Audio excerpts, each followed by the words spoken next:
Welcome back to my Spoonie Sisters podcast. Today, I'm joined by an incredible panel of powerhouse women. Each of these inspiring individuals brings their own unique perspectives and experiences in the chronic illness space. Together, we're diving into a topic that's crucial for many of us, the power of crafting an elevator pitch for our health stories. Whether it's explaining your condition to new healthcare providers, advocating for yourself in the workplace, or connecting with someone new in your life, having a clear, concise way to share your story can make all the difference. We'll explore why having an elevator pitch is important, what key elements to include, and how to tailor it for different situations. Plus, our amazing Spoonie Sisters will share their favorite tips for creating one that feels authentic and empowering. Hi, ladies.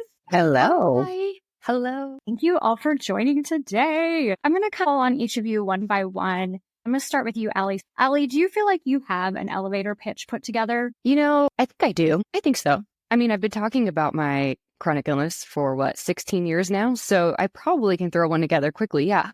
Look like for you? Would you like me to say it? Absolutely. Okay, guys, don't come for me because I am literally going to pull this out of nowhere. But yes, so my name is Allie DiGiacomo. It is a hard name to say, but my name is Allie DiGiacomo. I was diagnosed with juvenile rheumatoid arthritis at the age of 15. It is an inflammatory chronic illness. It's not to be confused with osteoarthritis, with old knee syndrome, but I have been dealing with this for 16 years. I like to call myself the arthritis auntie, and it has changed my life for the better. I became a personal trainer because of it, and I tried to prove to other Spoonies that we can move our bodies in a fun, safe way, regardless of limitation. And I also bring awareness online as well. So that is me in a nutshell. And as hard as it is, I am grateful for the community that it has brought me, because all of my closest friends struggle as well. So that's me. Thank you, Allie. And to be honest, what I love is that not only are each of you authentic,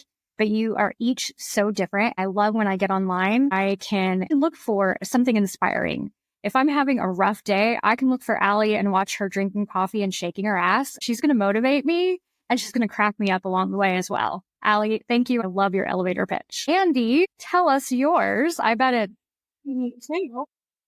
So my elevator pitch is full of dark humor, but it's my story, so it's true.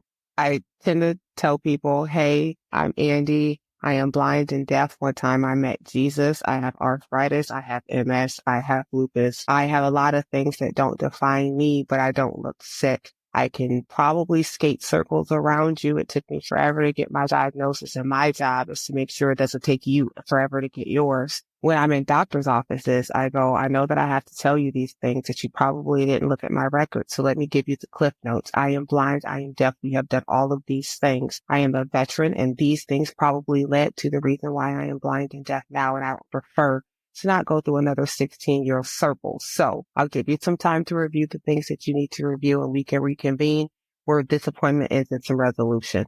I'm typically straightforward, but I do lead with, I am blind and deaf. So if I go, can you please repeat that? Can you talk to me in a way where you were talking to me and not at me? And I appreciate that as well, because I don't look stereotypically deaf and I don't look stereotypically blind. I spend a lot of my day reading lips. That's exactly it. None of us would ever know. I didn't know for the longest time. Wouldn't have had a clue. And Andi, what I love about you is if I am ever having a super anxious, horrible day, all I have to do is talk to you. And within 5 minutes, I'm at ease, I'm comfortable, I'm calm. I don't know what it is, but she needs to have your own podcast of calm and wellness. I don't know. We all need that in our lives. And that's what Andi brings to my life. Megan, I am so excited to hear your elevator pitch. Yeah. Okay. So, hello. I am Megan. I have had rheumatoid arthritis for about 9 years, and rheumatoid arthritis is an autoimmune disease. It is not like your normal wear and tear arthritis, because I feel like so many people who don't understand confuse the two. So I usually throw that in there. But overall, I am a fitness coach for people who struggle with arthritis and chronic joint pain, because I had to pretty much revamp my entire fitness journey when I was diagnosed and had to really make it fit for my body, my needs, my limitations. My goal is to show people that you don't have to give up on. If you guys have not checked it out, she did powerlifting. This girl is strong, as in muscles strong. So yeah, go check that out. First, Megan is my whole positive mindset guru. I can't believe that it's been like a year and a half that we've been doing that support group now. It's crazy. And there's Linnea. Are you ready? Yeah. Hello. My pitch when I go into a doctor, especially if it's a new doctor, I tell them my name. I pronounce my name. I say Ni as my first name. And I say Nisley. The K is silent. I explain my name because they will butcher it. I'm sure you ladies understand that. But I also tell them I struggled with joint pain since high school without a diagnosis until I moved to Arizona at 30 years old. I let them know there were years I didn't have any diagnosis. I just was on prednisone a lot and I didn't want that. That was my first thing I tell them. I explain my heart conditions. If they don't know what RA is, I explain what it is because I have come across doctors that don't understand what it is. But yeah, that's kind of, I hope that answered. I'm a little false. That's okay. You've got the flu. We understand. Just the fact that you share that is amazing. Fun fact for you. Linnea was my first guest on the podcast. It was during that conversation that we found out we both had the exact allergic reaction causing the pustular psoriasis. I thought I was like on this desert island out here until Jen walked in and told me, well, that happened to me. I realized I wasn't alone. My doctor was floored that I actually met somebody that it had happened to. She's made life a lot easier. Great point that you're putting out, because I was actually talking about that yesterday. And I talked about how I even put myself on my own island, because we do that sometimes, right? It's almost like a protection mechanism that we do. We put ourselves on an island because then we can't get hurt. And it's like a safe place, but it's lonely too. And we can't live there. I could easily go on a tangent and have us go there, but that's not what we're here for. We are here to give some tips. Raise your hand if you want to jump in on this. My first question is, why do you think it's important for people with chronic illnesses to have an elevator pitch prepared to share their health stories? Andi, I'm ready for you. Okay. So there's several reasons, right? But I think that it's empowering. I think that when you walk in owning your story and owning your diagnosis, it's empowering. It allows you to articulate what your body is going through versus what they see of you, because you may not always look sick. But I think that in having the elevator pitch and in sharing your health story, as personal as it is, it helps other people. It contributes to their healing. It contributes to the education of the provider that's going to be treating the next person. But it is also a way for you to advocate and continue to advocate for you on your behalf and on the behalf of the people that will follow you, still trying to get their diagnosis. I think it's super important. I would much rather have the elevator pitch than people stare and have questions that they don't want to ask or come up with their own conclusions or assumptions, and especially kids, right? They want to know, but I would much rather have the conversation so you're educated and you can become part of the super advocators than you think it's something and you use that as a way to belittle or hurt someone else's feelings. So I think that the sharing of the stories, especially from people who don't look sick, makes the generation behind us a little bit kinder with their word choice and a little bit more grateful that they can function in the bodies that they have, even if it's for the right now moment before they hit their prime. You know? I agree. Does anyone have anything to chime in on? I mean, yes, to everything Andi said. Oh my goodness. But also, you're going to be talking about your chronic illness a lot. Like, a lot. I've had it for 16 years and it comes up all the time. Like Andi said, it's very important to have your elevator pitch to explain it, because a lot of chronic illness you can't see, like invisible illness you can't see. So it's really important to educate everybody and just get it over with, like right away, like this, and this, so that they don't have to, you know, like Andi said, like ask questions. Or they can ask questions, that's fine, but they don't have to assume what's going on with you. But yes, you're going to be talking about it all the time at the workplace, with friends and family, on podcasts. Like you're going to be talking about it on social media, at the gym. So it's really important to have it, because it's going to keep improving. And I bet you anybody, if you ask any Spoonie, they probably already have their elevator pitch because they are so used to talking about their chronic illness. So it's great to just have it in your back pocket, ready to go. I agree with both of you so much. I think the first time I ever heard anything about this kind of thing was actually before I got sick. And the reason I heard about it was from my sister-in-law. I think some of you know, but I don't know if all of you do. But my niece was born in 2009 and she was terminally ill with Tay-Sachs disease. And as she got older, she was deaf and blind. And my sister-in-law could not go to a store without these people coming up to her and saying the stupidest things. Talk about foot and mouth, walking up and being like, poor dear, she looks tired. You're wearing out your poor baby. No, actually, she's deaf, blind, and dying. But thanks for being a jerk. It got to the point where she actually made a business card telling people what Tay-Sachs was and about her daughter. She would hand it out to people when people would come up and say those stupid things, and talk about a change in the way they talk to you after that. If you're not comfortable talking about it, make a business card, make a flyer, make a handout, whatever. But do something. Don't just stand there and let people talk to you like that. It goes along with how I'm always telling you it's okay to fire your doctor. It's okay to just tell people to buzz off it or educate them.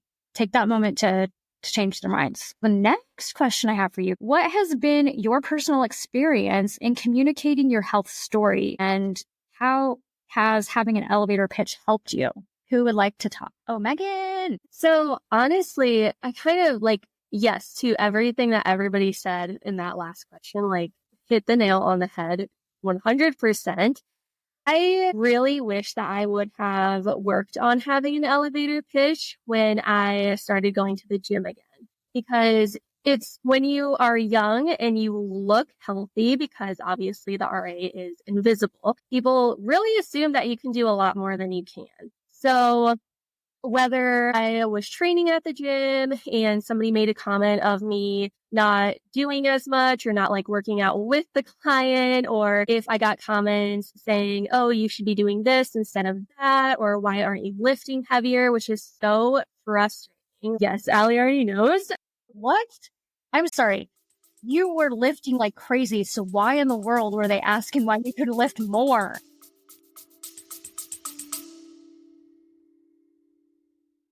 Feeling overwhelmed by chronic illness? A little encouragement can go a long way. That's why Cards to Warriors exists, to spread love and support, one heartfelt card at a time. Whether you're sending a pick-me-up to a fellow warrior or receiving a little snail mail sunshine yourself, Cards to Warriors brings connection right to your mailbox. Because no one should fight alone. Want to send or receive some love? Visit cardstowarriors.com today and brighten someone's day.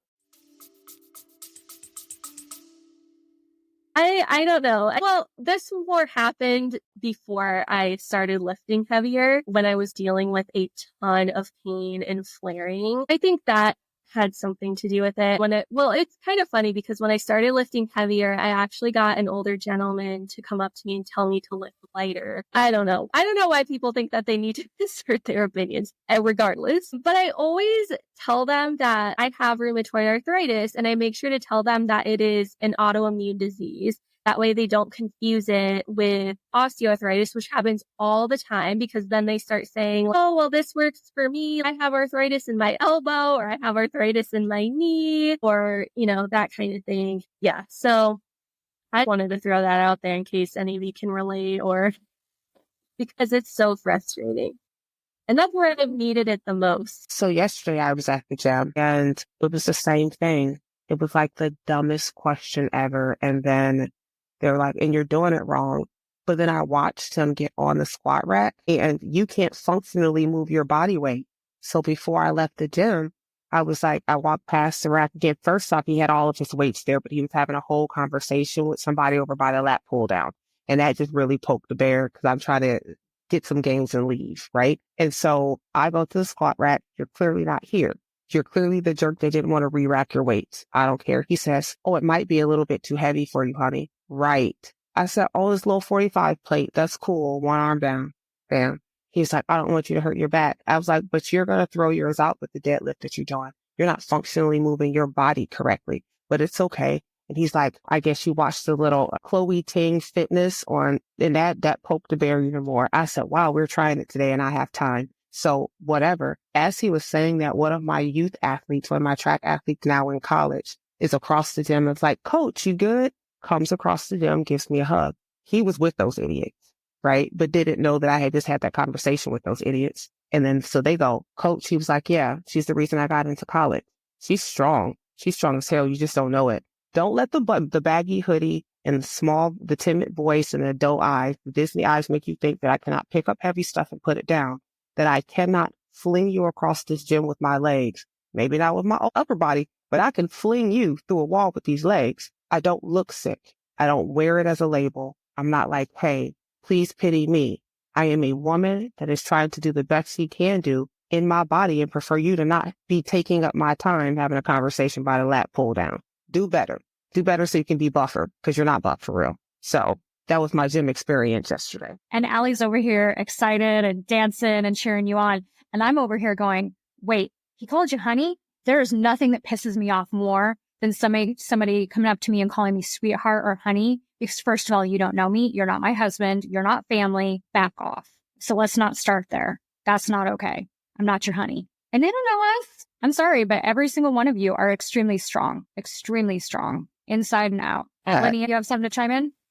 I would, because I've had that experience, but at a doctor's office. I had an orthopedic doctor tell me that I was just overweight. That was my only issue. I did not have RA. I did not have psoriasis. He told me all my issues was because of my weight, which at the time, the doctor I was on, rheumatologist, had put me on a ton of steroids, which if you know anything about prednisone, you know how they and I was not getting better. I was getting worse. To have your doctor tell you, I walked out of there in tears. I do have to say my primary fired him and he was no longer in his office any longer because of the way he treated me. Because he goes, that girl has been struggling for years and you just set her back because of your negativity. But that's the same thing we get out in public too. And it was hard for me to come over that because it was a doctor that said it, a doctor that accused me that it was all my own fault. That can affect you on how you talk to people. I didn't tell people for the longest time when they would make a comment about my arthritis. If they said, oh yeah, I've got that arthritis too. I didn't say nothing until I started on Instagram and I found all you ladies. Andi, Allie especially was one of the first ones I found. And she her positivity and I can do that too. It really changed. And being around others like you makes a huge difference. Especially it helps you build up your elevator story too. But it gave me the courage to tell everybody now, even doctors that tell me it's my fault, I don't let them walk over me anymore. I use that elevator speech I've come up with, and I didn't know that's what it was called, but it makes a difference having it in my back pocket, like you guys said. I couldn't have said it any better than any of you. So my next question, and this is a really important one, is what are the key elements that you believe every health story elevator pitch needs to include? I know you all have a top 3. Okay, Andi, you're ready. Freaking love this question when I read it. I freaking love this question because I feel like all of the elements are super important, right? So the brief description of what's going on, but in simple terms, because not everybody's going to understand it at the level that you understand it, how it affects you personally, how it may affect your personality. So your specific, unique experience, not your cousins, not Johnny down the street who had arthritis in his elbow, but then also the touch of positivity and resilience. Because people hear sick and automatically go to the I pity you look. Your elevator speech should always have, I am resilient, and here's a positive aspect. And then it should always have purpose. What was the purpose of you sharing it? So ending your story with, I decided to share this with you because I wanted you to be more educated, or because I'm advocating, or I wanted us to be able to connect. But having those elements makes it less daunting to want to share your story. 2, easier for people to be receptive to hearing and seeing you beyond your diagnosis. Hey, she has this, but she can do all these things, instead of, you have this.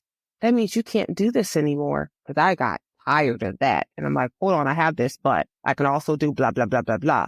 So your elevator pitch should be, I have this, but, and then sprinkle your rays of sunshine and resilience. Make it as dark humor or positive as you want, but be sure to highlight your resilience, because nobody's in these shoes but you. And it's tough to walk around in a body that fights itself all day. Absolutely. And look at how many amazing people in our community and what they're doing, and they still are chronically ill. We've got professional dancers. We've got ballerinas, all of you doing all this coaching, lifting weights. I wanted to do roller derby. I kind of wish I still had, but my husband was afraid I'd kill myself or break something important. But still, we can do all these amazing things. Who's in our way? We are in our way. I can't blame anyone else. I can blame my RA at certain times, but yeah. Anyway, Megan. Yeah, what Andi said really hit home so much because it is so important to highlight what you can do. I tell that to my clients who want to try a yoga class or a Pilates class. They don't know how to necessarily tell the instructor that they do have these limitations that exist, and they just kind of, want that instructor to know, which yes, you should always do that, but they don't want the instructor to think that, oh, you probably shouldn't be doing anything then, or just taking it way too easy on them. So that's kind of similar to how I tell them to tell their in-person fitness instructors, just focusing on what you are able to do, even though you do have this condition or these conditions. Yeah. And it's okay to go into the class and tell them that. I've gone into yoga and Pilates and said, hey, anything where you want me to be on all fours, that's going to hurt. My shoulders are a mess. No thanks. But I can do all the other stuff. So just if you have ideas on how to adapt, please give them to me. And it's okay to say that. If I have questions, I know I can ask any of you also. You're going to give me great tips. It's great.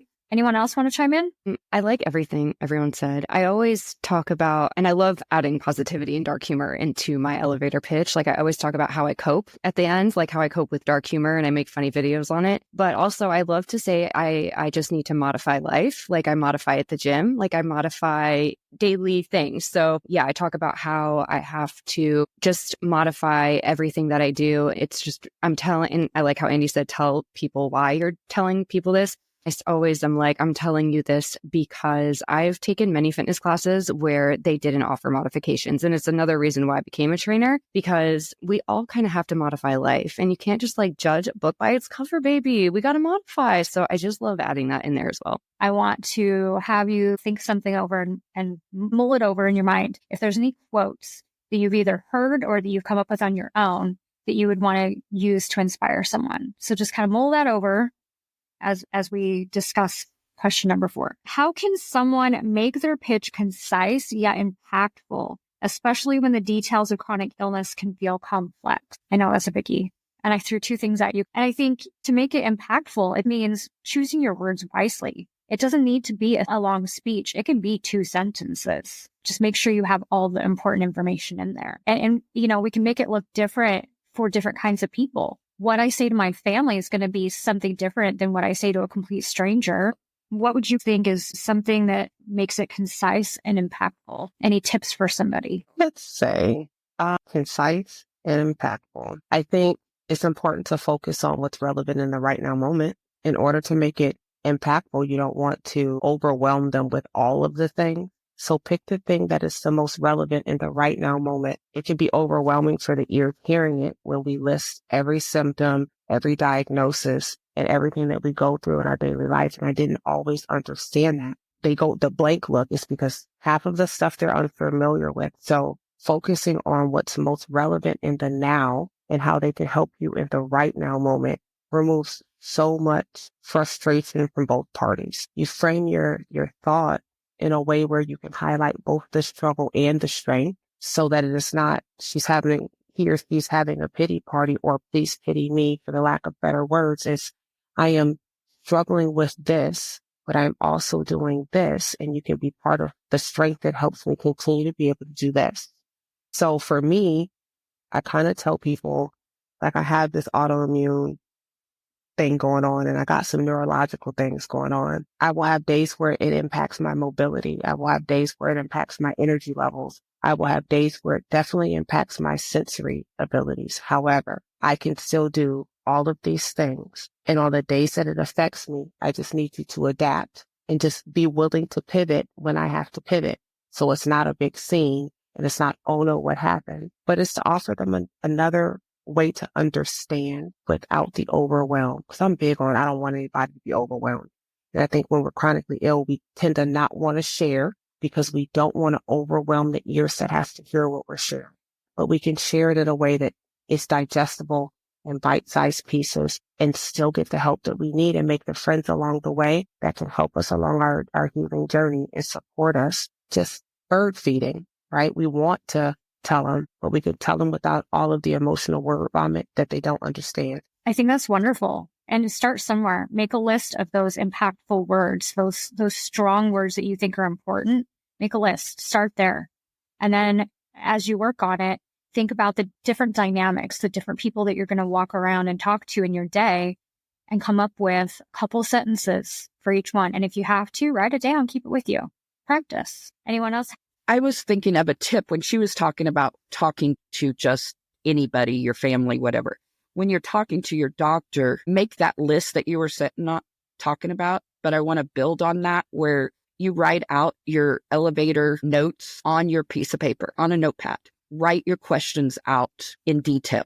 Because I know my rheumatologist, when I come in with my notepad, he knows I mean business and we're going to get right down to it. I feel like I have noticed that my appointments go faster and I get everything answered. I walk out of there going, okay, we've got a game plan. I know what I need to do. If I'm struggling, I tell him, look, I have X, Y, and Z I want to do. And I physically cannot get there with the medication I'm on. I need help or suggestions on how to get there. I always go in with something I want to do. So he knows that I'm motivated and I'm not just in there wasting his time. And I guess that comes back to those other doctors that have gaslighted me so bad that I maybe share, but he seems to respond to it. So I think my best tip for anybody is making a list, and you'll eventually get to where, like all of us, we've been doing this for so many years. We don't need our list. I still do it because I get brain fog and I forget. Just to make sure I don't forget, I make that list. I'll even write down my notes for my elevator if it's a new doctor, so I don't forget to tell him something that's really important, like my heart issues I'm having.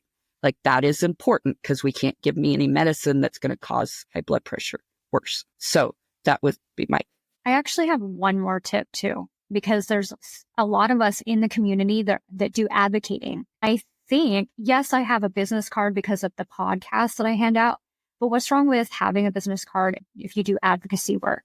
Because sometimes you are going to meet people that they're like, ooh, I want to connect with you more, or ooh, I've got this project, or ooh, whatever. There's so many oohs out there that you're not going to expect. Make a business card. Have a QR code on the back, or your phone number, or your email, or whatever it is you want to give them.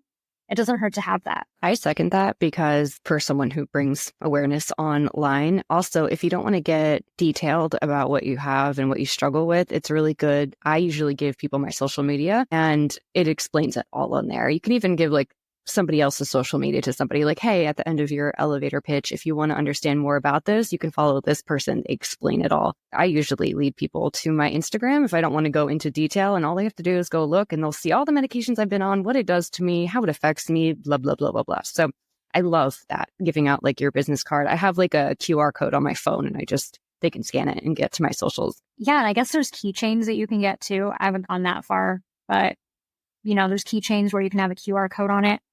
But okay, so our last question, can you share any strategies or tips for practicing and implementing the elevator pitch for everyday situations? I mean, I feel like we kind of talked about that, but does anyone have anything to add to that? I just want to know how Allie came to the conclusion that I'm going to just relay it with dark humor. I'm curious because I just met someone else who does dark humor like me. So what was your catalyst that just says, I'm going to start explaining this with dark humor, because when I was trying to do it bubbly, you didn't get it? Hi, it's Jen here. Welcome back, and thank you for joining us again. I want to give a special shout out to everyone who recently signed up with Rare Patient Voice. Your support means the world to me. If you haven't yet, this is another great way to back the podcast by signing up through our referral link. Rare Patient Voice is an incredible resource for people living with both the rare and non-rare diseases. It's a welcoming platform that offers a safe space to connect, share experiences, find support, and access valuable information. What we love most is how it shines a light on the rare and non-rare diseases while embracing all of the diagnoses. Rare Patient Voice connects patients and caregivers with opportunities to share their opinion in research studies. Whether it's surveys, phone interviews, focus groups, or clinical trials, your input matters. And you can earn an average of $120 an hour for your time. We're here to support you every step of the way, no matter what condition. So please go check out Rare Patient Voice through our referral link. I love this. So it's actually my coping mechanism. So comedy, I love making people laugh. And whenever I'm in pain, especially with my chronic illness, most likely I'll make a reel about it to make myself laugh. And the darker, the better, because what we have is dark. It's not fun. And every time I'm in pain, I get this like chest pain that feels like a heart attack. In order to cope and distract myself from the pain, I'll make a funny video. So that's how I got into it, was because I either hop online and I'm crying and nobody really cares to listen to that. And I mean, maybe they do, you guys would, but like other people aren't going to stop and want to understand what's going on. They're just going to be like, oh, she's, looking for attention, wants you to pity her, blah, blah, blah. My Instagram would be very dark. So in order for me to cope, in order to educate others and also make other Spoonies laugh through the pain, because we don't do that. It's not easy to laugh through the pain, but just to take a second to make fun of ourselves, like that's what I do. I make fun of this chronic illness to help myself cope, to make other Spoonies laugh for a second, and also to educate people on what it's like to go through this. So yeah, that's how I got into it. That was me. I kind of slide in. That one time I met Jesus, I saw that with this eye, and I'll be pointing to the blind eye, and they're like, wait, yeah, I heard what you said, but I'll be pointing to the deaf ear. And so it throws people off. They're like, are you wearing headphones in both ears? Yep. But you can't hear out that ear. You're right. But this is so that I double can't hear you. But I love that. I love that you find the silver lining, because I know that it can get dark. And if we can't laugh at ourselves and with people, as dark as it can spiral. So I'm glad that I have you guys. So thanks. Likewise. And so Andi, Megan, and Linnea, did you guys ever see, was it like 2 years ago now, Allie? We got to bring it up. We bring it up all the time, right? When she had the video of her crying and someone wrote an article about her and several others, and they called you a teenager. Wait, is that you? That was Allie.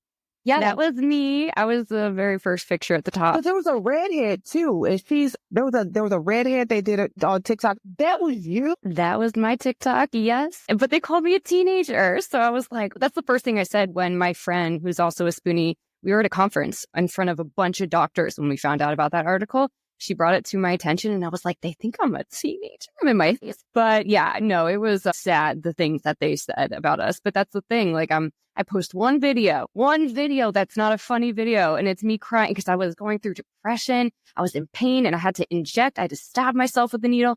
And I was just like, I have to do this with my community. So I put my camera on, because when I inject and I'm alone, I don't want to feel like I'm alone. So I throw my camera on because it makes me feel like I'm with all of you. And so I threw my camera on, I posted it, and then it gets picked up by a magazine and Candace Owens. I was like, girl, the one time, but yeah. Yeah. Nothing about like turning on your TikTok or your Instagram and finding out people are lying about you. But hey, way to look at it on the bright side is that they called you a teenager when you're in your 30s. None of us were teenagers. There were multiple girls in that article and not one of us was a teenager. Like, come on. But yeah, we had to bring awareness to it. We didn't want to like share the article, but we did have to bring awareness because they are attacking kids. They're attacking teenagers, sick. Like, that's disgusting. Like, they're attacking sick teenagers and preventing people from sharing their story, preventing teenagers from sharing their story in fear that they're going to think that others believe that they're just doing it for attention. Like, I never brought up the fact that I had a chronic illness in my teenage years. It wasn't until I was 25, because I didn't want people to think I want them to pity me, or that everything Andi was saying, like, I'm not going to be able to do things, or I don't want to hear that you're so young. So for people to make an article about that, and now teenagers are going to be in fear of sharing their journey, their life, like, it's not like they're exaggerating it, making it worse. So we did have to bring awareness about that for those teenagers, that they should not hold back. They should share their story and not be afraid of what some old adults in England, because this was an English story, are writing about us. But yeah, they said that we're all faking it. And a lot of the pictures and the videos that they took were us injecting or us at the emergency room, which is very sick. And it's absolutely disgusting to me that they would do that, especially thinking that you're teenagers. Because I'm sorry, I have lived with anxiety and panic attacks since I was 12 years old. I hid them. I did not talk about it. I hid it. It was my deep, dark secret, because that's what we do.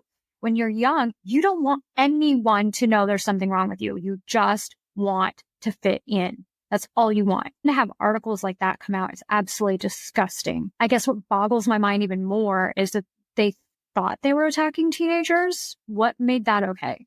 Come on, do better. Andy says it all the time. Do Disgusting. Better. Yeah, do better. But honestly, yeah, I didn't tell anybody about my RA. I used to tell people I had a knee injury. And people didn't know until 10 years after I got diagnosed that I had RA. Like when I made my Instagram, people from home were like, you had this for 10 years and you didn't tell anybody? I was like, yeah, no. I'm going to circle back now. Have you thought about it? Do you have a quote, whether it be somebody else's or your own, something that you say all the time or something that you share with others? Megan? Yes. Okay. First of all, can I touch the last subject really, really fast? Because it was horrifying seeing that article, first of all. But then second of all, that is why when I was 18, I didn't tell anybody about the RA, where I tried not to unless I absolutely had to, because there were people saying in school that were saying that I was faking an injury and all of these things.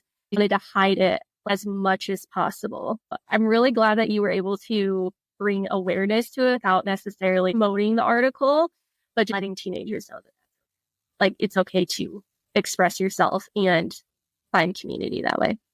But with the quote, mine's really cliche and I apologize for it, but it is so true. And I find that it is like something that I tell myself all the time. And that is, you are so much stronger than you think you are. Because every time I think that I can't do something or that I'm not going to be able to do something, I end up exceeding what I expect myself to do. So yeah, that is my quote. Absolutely. Lifting, marathons, Ks, I don't know. You do the dang things. I tried. My quote is, you are not your illness. Your illness may be a part of your story, but it doesn't define your worth or your strength. Some days you will conquer mountains and other days you will simply breathe. Those are both victories. You okay with it? I love it. I'm going to push this back so maybe you can see. I have all these pictures up here. And you are loved, you are empowered. My daughter got me all these positive sayings when I was going through depression really bad. And she goes, Mom, you just need to remember. So I put them up recently because I redid The Office. And so there, you are forgiving, you are capable, you are confident. I swear I now walk through my little office now, and I will read one of those a day, especially if I'm struggling with something, like feeling not capable of doing something. I will grab the capable one. And those are my quotes. They're not really quotes, but I think you find your own affirmations that you can say that motivates you. I think that's what's really important. And she did a really good job finding these. Love that. She's always looking out for you. What a good She daughter. is. I know. She was on the phone with me when you were texting me because she had to call and check on me. She was going to get me into the doctor today. See, I'm telling you, you've got a good one. She works for my primary, by the way, ladies. So she has a direct line. I love it. That's my little thing.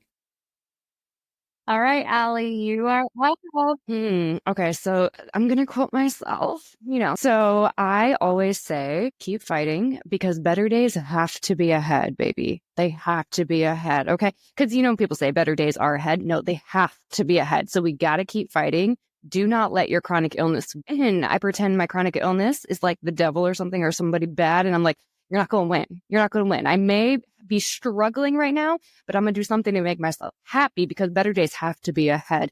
Monday, I was in bed the entire day. Today, slaying, baby, slaying. So those days are ahead. Just look forward to them, baby. It's true. It's really, really true. There are always better days ahead. And for some reason, and I could be wrong, but Allie, are you the one that last year when the new year happened, your word of the year was adventure? I think that was me like 2 years ago. Maybe it was yes, it was. Yeah. Okay. I was going on adventures every day, even if it's small. Yeah. And so last year I decided to focus on adventure awaits because I really loved that you did that. And I thought, okay, adventure needs to be ready for me. It awaits. And so I wanted to make last year a year of adventures. And this year, I guess I'm going to say that again because I've got 2 kids getting married this year, you guys.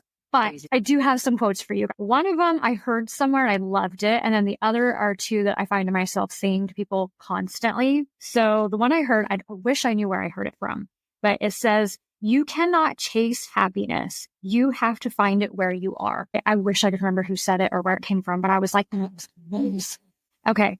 And then, of course, the ones from me. Be who you needed when you were younger. That one right there. That one right there.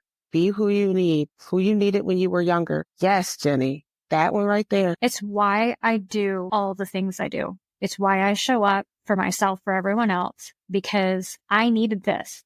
I needed this group. I needed me to be who I am when I was younger, and I didn't have it.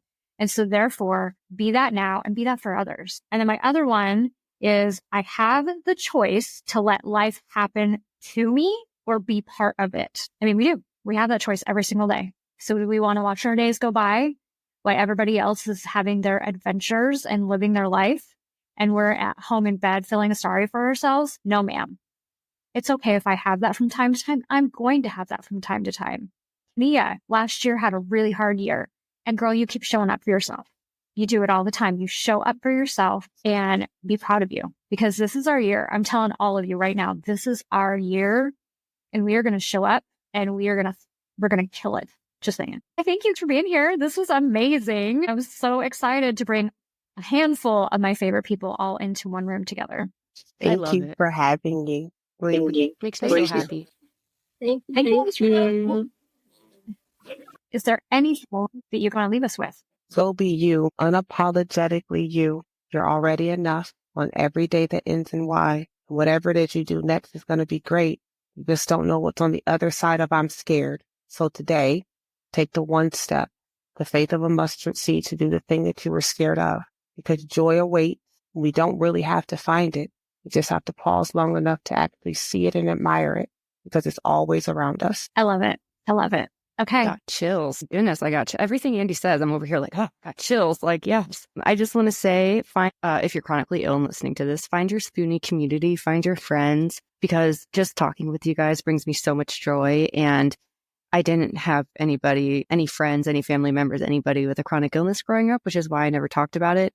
But when you find your people or in your community and you're able to vent, because it's so important, please, baby, vent, don't keep it in. But when you're able to vent and talk to people who get it, it just warms your heart. So please, please, please find a friend who has your chronic illness, is on the same meds as you know, who gets it, and just reach out to them online. And make a friend. Don't be afraid to make a friend. When I first joined the community, I looked at people like Allie or Cheryl Crow or any of the people that were big in the community and still are. I looked at you like, ooh, they're famous in the community. I'm just little old me. They're never going to talk to me. Look at it now.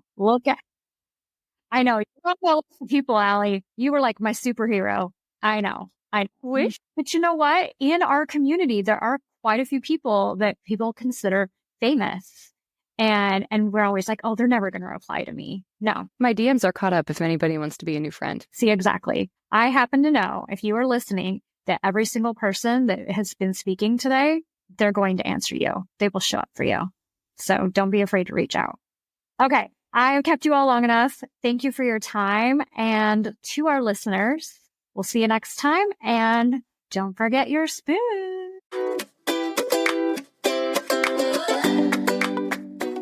All guests featured or mentioned in this podcast will be listed for your convenience. Don't forget to rate and subscribe to My Spoonie Sisters and follow My Spoonie Sisters on Instagram for updates on new episodes and more. We eagerly look forward to speaking and hearing from all our Spoonies. Disclaimer: while we are not doctors or healthcare practitioners, we want to assure you that this podcast is a credible source of information. It's based on our guests' personal experiences and the strategies we've found effective for ourselves. However, everyone's body is unique, and what works for one person may not work for another. If you have any health-related questions, it's always best to consult your primary doctor or rheumatologist. Remember, our goal at My Spoonie Sisters is to connect people and provide them with the support and tools they need to live better lives.